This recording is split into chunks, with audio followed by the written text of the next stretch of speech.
suis qu'un pèlerin, oui, sur cette terre. Je viens contempler la gloire divine qui se manifeste dans ces créatures.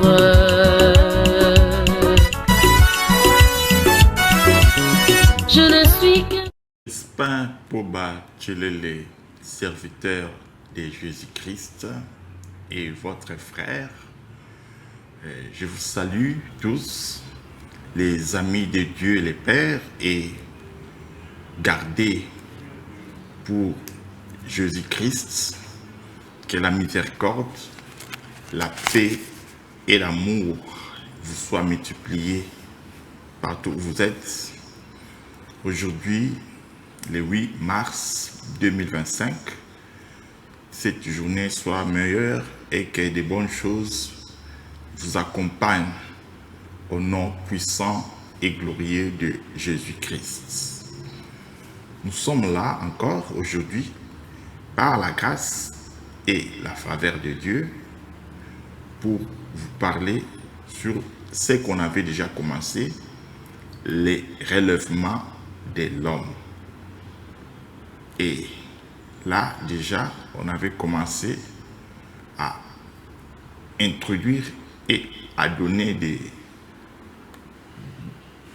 pistes ou des mettre des balustrades qui nous aidera pour comprendre ce que le Seigneur Jésus-Christ était venu faire et pourquoi il était passé par la croix sur le mont Golgotha. Et nous allons lire ensemble avec vous deux versets. D'abord, Hébreux chapitre 2, versets 14 et 15. Nous vous prions de lire. Je lis au nom de Jésus-Christ. Ainsi donc, puisque les enfants participent au sang et à la chair, il y a également participé lui-même, afin que, par la mort, il rende impuissant celui qui avait la puissance de la mort,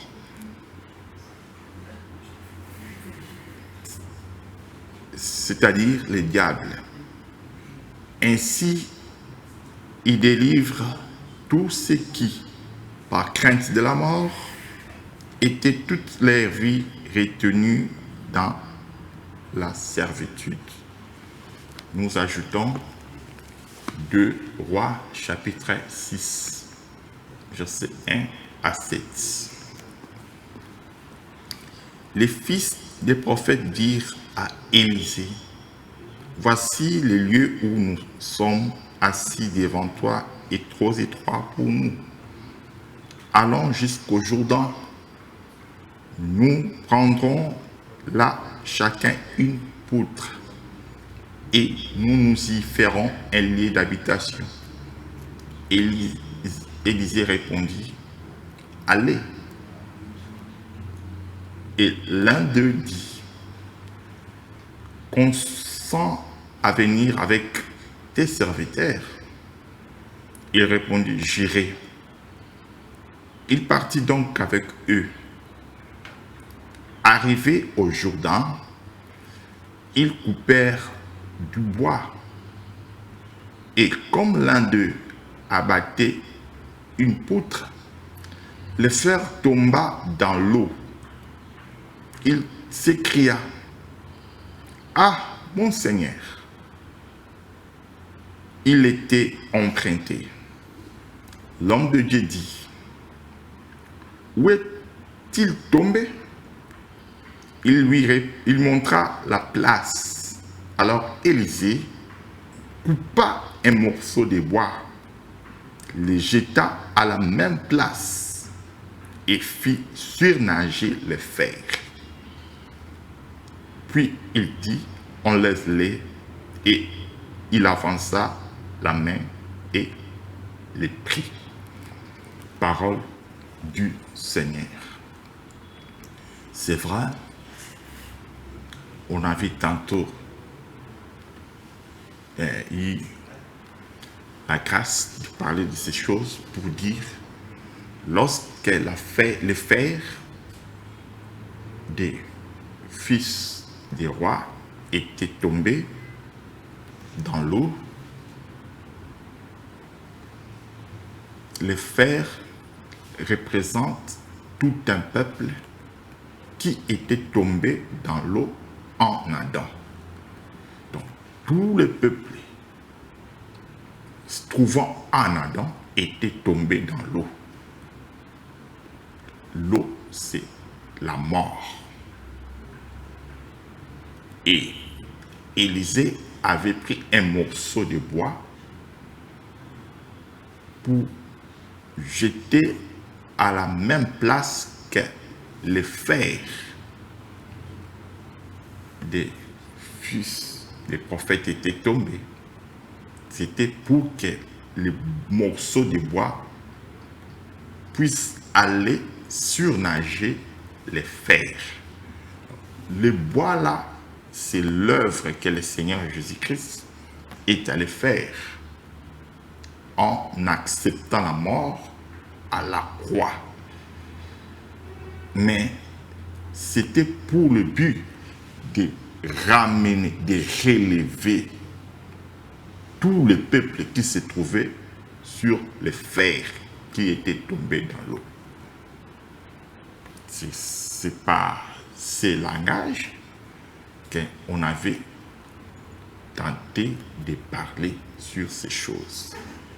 Donc, Christ est passé par la mort dans le but de relever le peuple qui était tombé en Adam.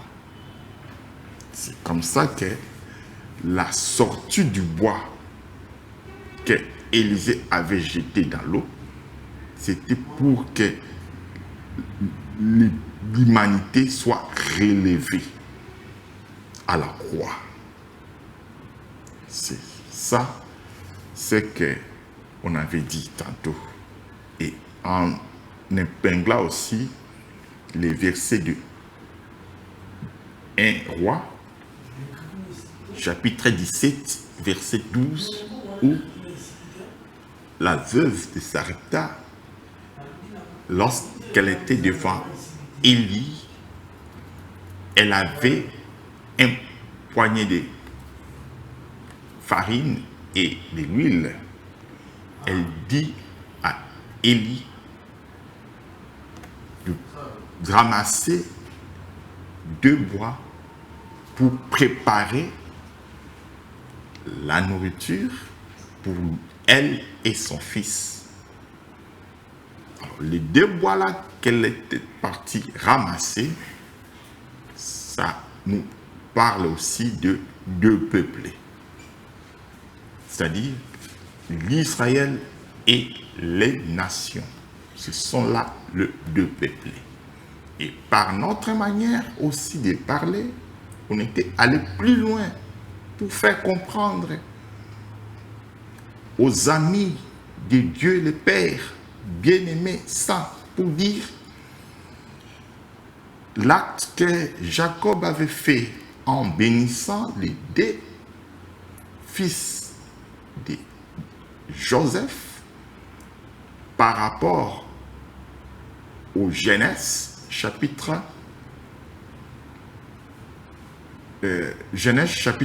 48, versets 17 à 20, les 2 fils de Joseph nous représentent aussi les 2 peuples. Donc cet acte-là que Jacob avait fait, c'est un acte prophétique. C'est un langage qui nous parle de 2 peuples. Et en les bénissant, le prophète Jacob avait fait signe de la croix. Vous voyez? Manassé, dans ce contexte, il nous représente Israël. Éphraïm, lui, il nous représente les nations. Vous Vous voyez? Et lorsque Jacob a mis sa main droite sur Éphraïm, or Éphraïm était le petit frère de Manassé. Donc, Éphraïm, comme les nations, il a reçu au premier la bénédiction. C'est cette bénédiction-là que l'Évangile nous donne. Nous avons eu cette bénédiction, ce salut, avant que Israël, comme peuple, soit sauvé. Et en posant la main droite sur Éphraïm, Jacob a pris encore la main gauche, posa sa main gauche sur Manassé qui était à sa droite pour faire le signe de la croix. C'est là on avait dit, en associant Matthieu chapitre 11, là où on nous parle, les derniers seront les premiers, en parlant d'Éphraïm. Et les premiers seront les derniers en parlant de Manassé. Ce que aussi on avait tenté de dire par le langage de Paul dans Actes des Apôtres, chapitre 13, verset 46. C'est à vous, premièrement, les Juifs, que l'évangile a été promis pour être annoncé. Mais comme vous êtes trouvé indigne de recevoir ce salut, nous vous tournons le dos pour aller vers les païens. Les païens sont devenus les premiers par le refus des peuples juifs. Vous voyez, ce sont des signes que Dieu avait placés cela par les prophètes dans leur langage. Alors, Dieu, pour ramener Christ, pour ramener l'un et l'autre comme les deux peuples, c'est-à-dire les nations et les peuples d'Israël, Dieu a fait que son Fils, le Seigneur, Jésus-Christ, comme le morceau de bois que Élisée avait jeté dans l'eau, Dieu a fait que ces bois-là expriment la notion de ramener l'homme. Alors, cet acte-là que le Seigneur avait fait, c'est lui-même, Dieu a fait qu'il puisse porter le corps afin qu'il sauve le monde par l'acte d'accepter la mort de la croix. Alors, l'acte là que Yahweh a fait en portant la chair, c'est ce que nous parlons dans le langage de l'évangile, la faiblesse, ou dans un autre langage, le Seigneur est devenu une femme. Le langage de dire le Seigneur est devenu une femme, c'est juste pour dire de sa faiblesse. Parce que Dieu, en étant esprit, il ne pouvait pas sauver. L'esprit ne meurt pas. Mais pour qu'il accepte de sauver l'homme qui était tombé par la mort, il devait passer aussi par la mort. C'est là où il était venu pour sauver l'homme dans ce sens-là, pour être sauvé. Et aujourd'hui, nous sommes sauvés par l'évangile. Voyez, c'est là où nous disons que, pour noter, Dieu, lorsque il est venu pour nous sauver, il devait se alterner. Il devait s'humilier. C'était justement pour ramener l'homme qui était tombé. Car Ecclésiaste, chapitre 3, verset 5, on nous dit, il y a un temps pour lancer des pierres et il y a un temps pour ramener des pierres. Le temps où Dieu avait lancé des pierres, c'était le temps où le peuple était dispersé. Lorsqu'on lance des pierres sont lancées en dispersant, en ordre dispersé. C'était le temps où le Seigneur avait laissé l'homme dans les chaos. Que le Seigneur Jésus-Christ, Dieu vous bénisse.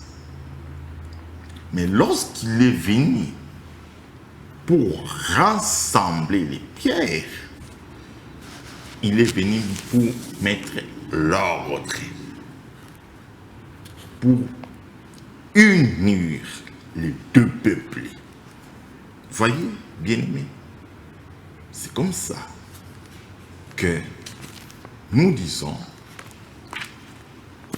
l'écriture qui dit il y a un temps pour lancer des pierres, cela symbolise le temps où Dieu dispersait le peuple.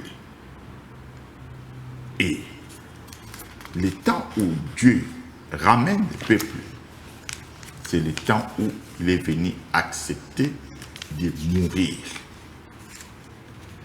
On était dispersés par Adam. Et nous nous sommes ramenés par Jésus-Christ. C'est comme ça qu'il faut comprendre ces choses. Mais écoutez ce que les prophètes Ésaïe dit. Dans Ésaïe 34, verset 16. Consultez les livres de l'Éternel et lisez. Aucun d'eux ne fera défaut. Ni l'un ni l'autre ne manqueront. Car sa bouche l'a ordonné. C'est son esprit qui les rassemblera. Ah, gloire à Dieu. Consultez les livres de l'Éternel. Les livres de l'Éternel, c'est le corps de Jésus-Christ. On nous parle, aucun d'eux ne fera défaut, ni l'un ni l'autre. Donc, il y a deux peuples qui sont appelés de venir consulter et lire les livres de Yahweh. Les deux peuples-là, aucun d'eux ne fera défaut, ni l'Israël, ni la nation. Et parce que sa bouche, la bouche de Yahweh, l'a ordonné. Donc, la bouche de Yahweh vient ordonner ce qui sont écrits dans les livres. Et l'esprit de Yahweh les rassemblera. J'aime ça, bien-aimé. Voyageons un peu dans Jean 2. Jean chapitre 2. Verset 22. C'est pourquoi nous sommes dans Jean chapitre 2, verset 22. Et nous allons retourner encore dans Ésaïe. Jean 2, 22. C'est pourquoi lorsqu'il fit ressusciter des morts, ses disciples se souvinrent qu'il avait dit cela et ils crurent à l'écriture et à la parole que Jésus-Christ avait dite. Ils crurent à l'écriture. L'écriture, ce sont des écrits. Ils crurent à l'écriture et à la parole que Jésus avait dite. C'est là où Ésaïe dit, car sa bouche l'a ordonné. La bouche de Yahweh, c'est Jésus-Christ. Aujourd'hui, la bouche de Yahweh, c'est le ministère. Et le ministère, ce n'est pas quelque chose à mépriser et à négliger, bien aimé ça. Voyez? Donc, nous associons Ésaïe 34, 16 avec Jean chapitre 2, verset 22. Donc, sa bouche qui ordonne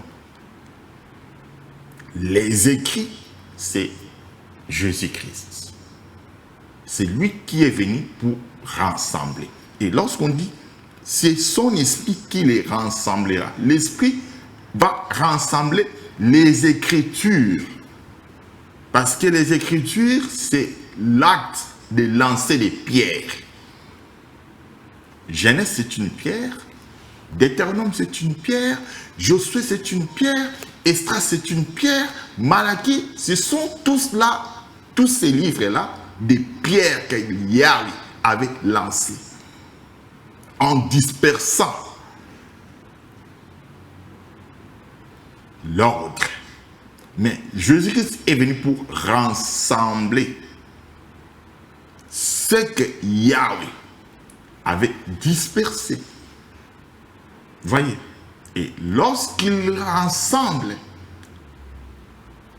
en confirmant cela par sa parole, c'est pour que la croyance nous soit bénéfique, afin que nous soyons tous ramenés dans la voie du Seigneur.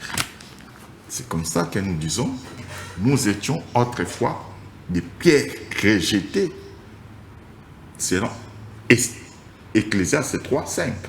Mais maintenant, nous sommes ramenés en Jésus-Christ. C'est pourquoi, lorsque le temps était accompli, il est venu dans le corps, en portant le corps, pour ramener des pierres que nous sommes,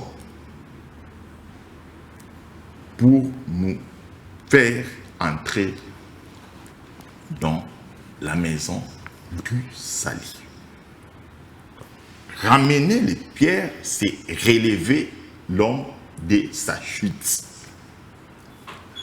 C'est ce que David avait fait autrefois lorsqu'il était allé en guerre contre Goliath.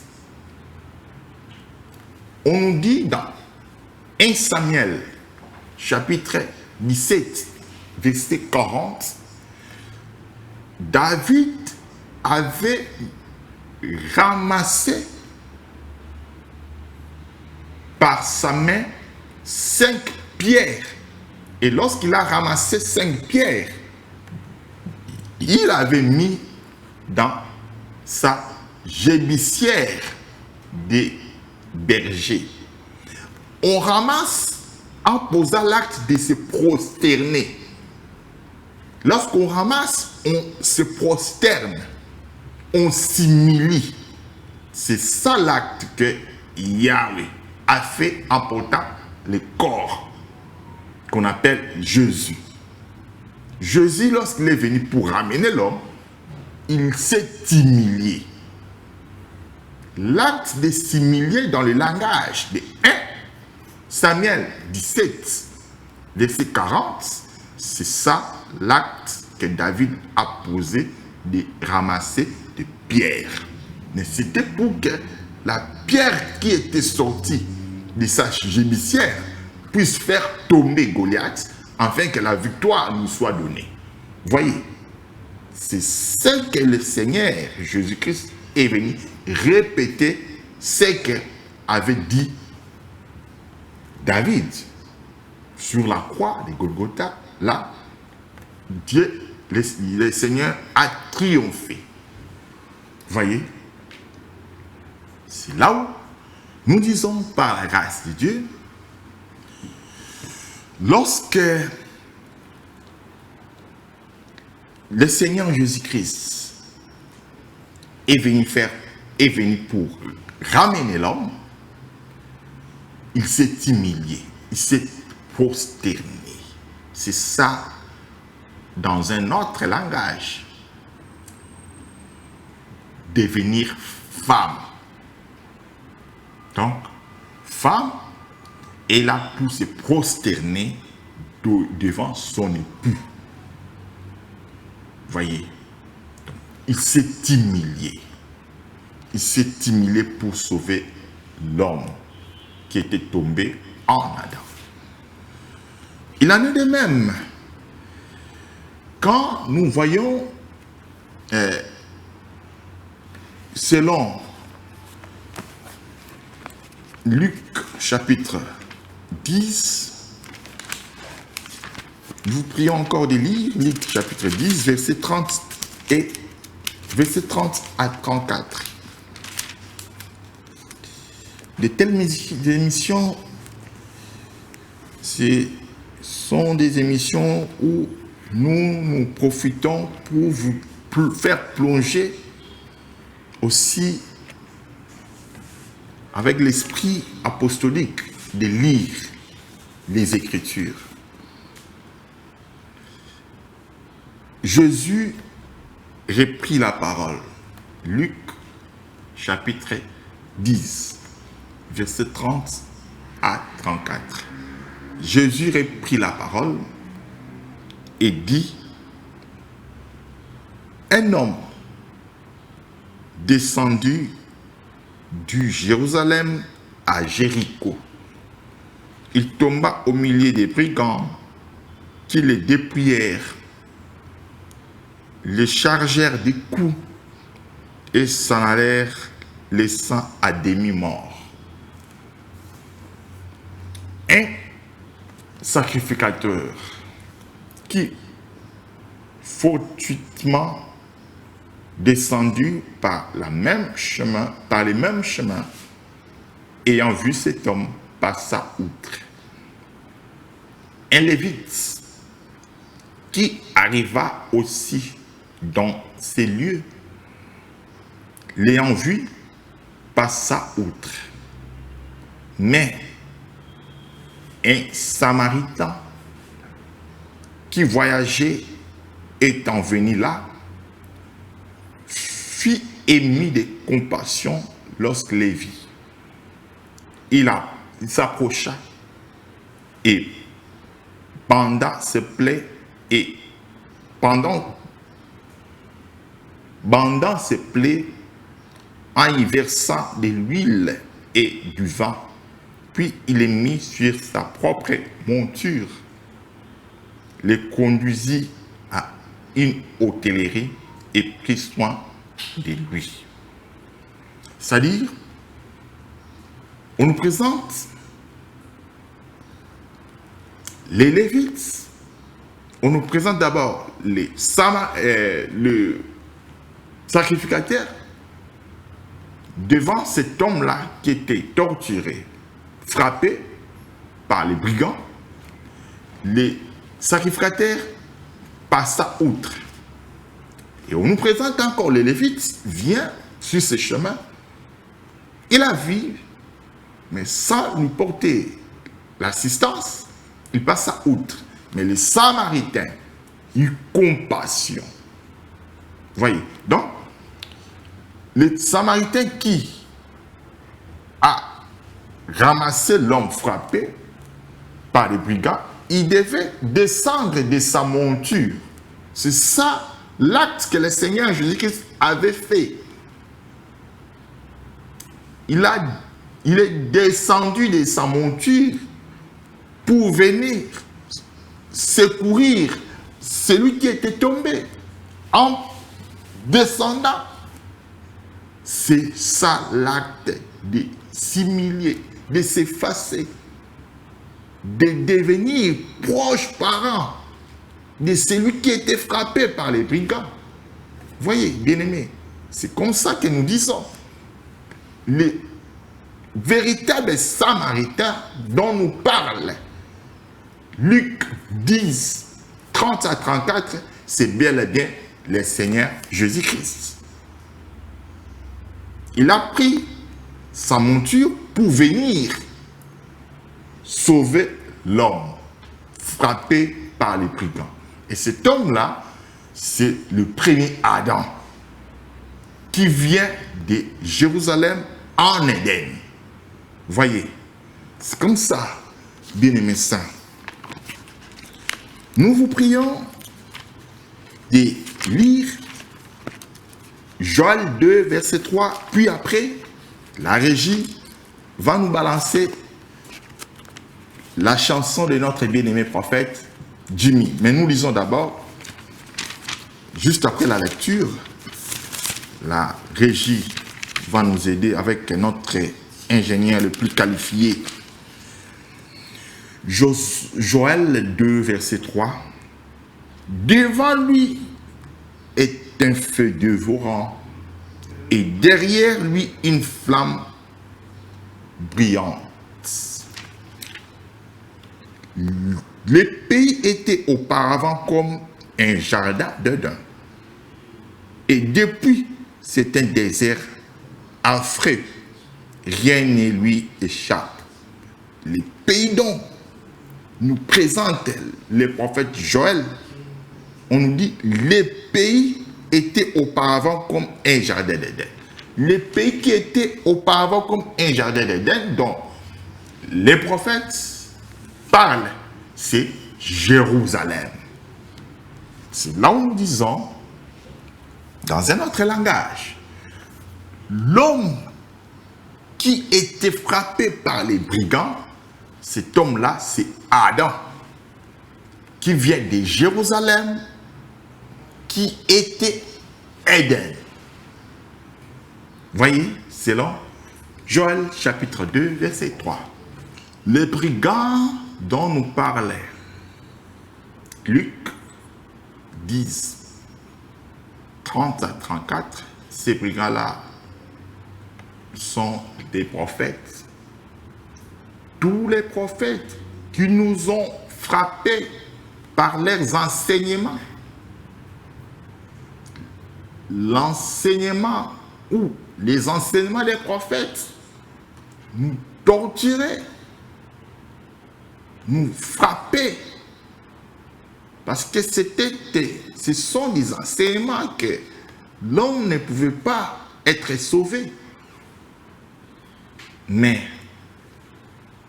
les sacrificateurs, les Lévites étaient aussi incapables de ramener l'homme. Mais les Samaritains, qui est Christ, pour venir nous secourir, il avait pris sa monture. Celle-ci est le corps que Christ a porté comme moyen de transport pour venir nous ramener, pour venir nous relever de la mort. C'est un signe de nous dire, ce mouvement-là nous parle de l'œuvre de la croix où Christ était immolé. C'était là pour nous sauver. Donc, la mort de Jésus, c'est pour nous ramener dans la vie, bien-aimés. Aucun sacrificateur, aucun lévite, ni même les prophètes étaient capables de faire cette œuvre-là salvatrice et rédemptrice. Mais le Seigneur est venu nous faire voir cela. C'est là où lui-même Christ démontre à Israël, les Juifs, par rapport à Luc 14 et Luc 6. Il dit dans Luc 14, verset 5, « Lequel de vous, si son fils ou son bébé tombe dans un puits, ne l'en retirera pas aussitôt les jours du sabbat? » Les gens se posaient des questions. Pourquoi Jésus fait toujours les miracles les jours du sabbat? C'était pour relever l'homme, Adam, qui était tombé le jour du sabbat. C'est là où, dans le langage de Luc 6, on nous parle d'un second premier. Là, nous sommes dans Luc chapitre 1, verset 1, dit « Il arriva un jour de sabbat appelé second premier. » Comment comprendre ce langage? Il arriva un jour de sabbat appelé second premier. C'est pour nous renvoyer à Adam qui était tombé le jour de sabbat. Non? C'est-à-dire, Adam était tombé le jour de sabbat. Il a fallu que le Seigneur puisse venir faire l'acte de ramener Adam toujours les jours de sabbat. C'est ça le morceau de bois que Élisée avait fait plonger dans l'eau pour surnager le fer. Voyez, le fer là, c'est tout le peuple qui se trouve en Adam. Il est écrit dans Genèse chapitre 1 verset 26. Dieu se déclara par lui-même: faisons l'homme à notre image, selon notre ressemblance. L'homme créé à l'image et à la ressemblance de Yahweh, c'est Adam. Donc, Adam est créé le 6e jour de la création. Arrivé le 7e jour de la création, c'est en termes de la création d'Adam, Adam a un jour. Mais par rapport à la création, le 7e jour, Esa, premier jour, il y a Adam. Voyez, par rapport à sa création qui est le 6e jour. Arrivé le premier jour de la semaine, donc le 8e jour, par rapport à la création, le 8e jour, c'est le 2e jour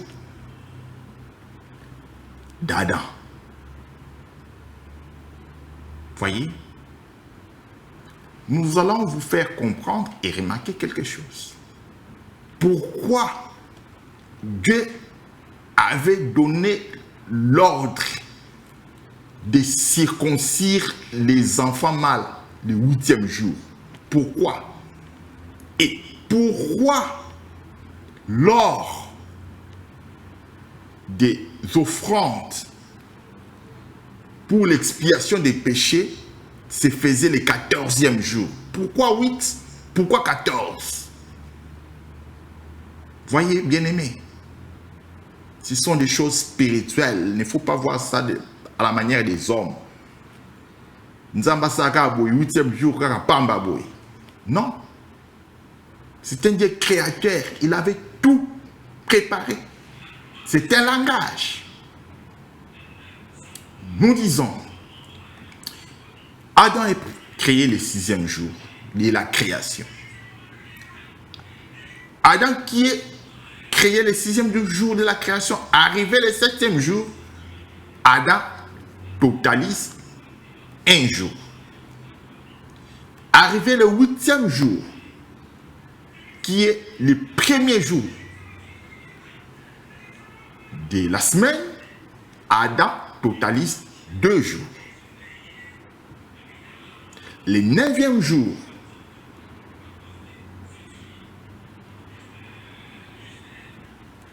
Adam totalise 3 jours. Retenez bien que le 7e jour de la création, c'est un sabbat. Vous voyez? Le 7e jour, c'est un sabbat. Or, le 7e jour qui est le sabbat, c'est le premier jour d'Adam. Le 8e jour qui est le premier jour de la semaine, c'est le 2e jour d'Adam. Le 9e jour, c'est le 3e jour d'Adam. Le 10e jour, c'est le 4e jour d'Adam. Le 11e jour, c'est le 5e jour d'Adam. Le 12e jour, c'est le 5e jour d'Adam, c'est ce que j'ai dit. Le 13e jour, c'est le 6e jour d'Adam. Et le 14e jour, c'est le 7e jour d'Adam. C'était le jour où Adam était tombé. Le 14e jour par rapport à la création. Mais 7e par rapport à la création d'Adam. Je ne sais pas si je me fais comprendre. Je reprends pour supporter les faibles. Adam est créé le 6e jour. Confère Genèse chapitre 1, verset 26. Le 6e jour-là, par rapport à la création de l'univers, c'est le premier jour d'Adam, où Dieu a créé Adam. Le 7e jour de la création de l'univers, c'est un jour de sabbat. Le 7e jour, c'est le sabbat. Par rapport au langage biblique. Alors, le 7e jour qui est sabbat, le jour du repos du Seigneur, c'est le premier jour d'Adam par rapport à sa création. Du 6e au 7e, Adam totalise un jour. Mais par rapport à la création de l'univers, c'est le 7e jour. Jusque-là, je pense, tout semble être clair. Maintenant, le 8e jour, c'est le premier jour de l'autre semaine. Alors, le 8e jour-là, par rapport à Adam et sa création, c'est son 2e jour. 8e jour de la création de l'univers, c'est le 2e jour d'Adam. Le 9e jour de la création de l'univers, c'est le 3e jour d'Adam. Le 10e jour de la création de l'univers, c'est le 4e jour d'Adam. Le 11e jour, c'est ce que j'ai dit.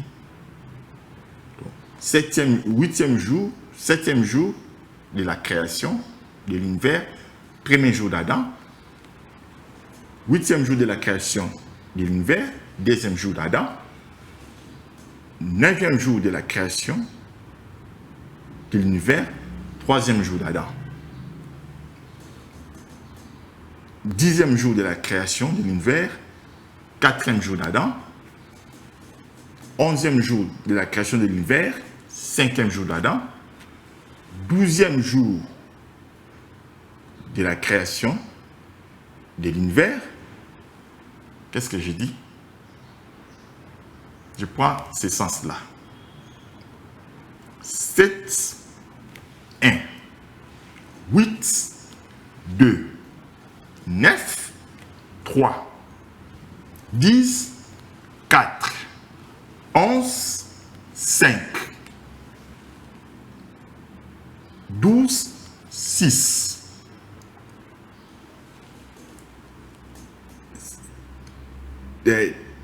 13, 7, 14, 8.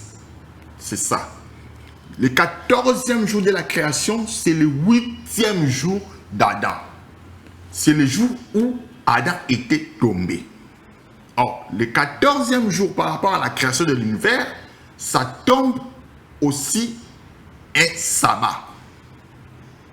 C'est ça dans le langage de Luc 6, second premier. Voyez. Donc, par rapport à la création d'Adam, Adam a coquille si 8e jour, na 14e jour, il y a la création de l'univers. C'est le jour où Adam était tombé.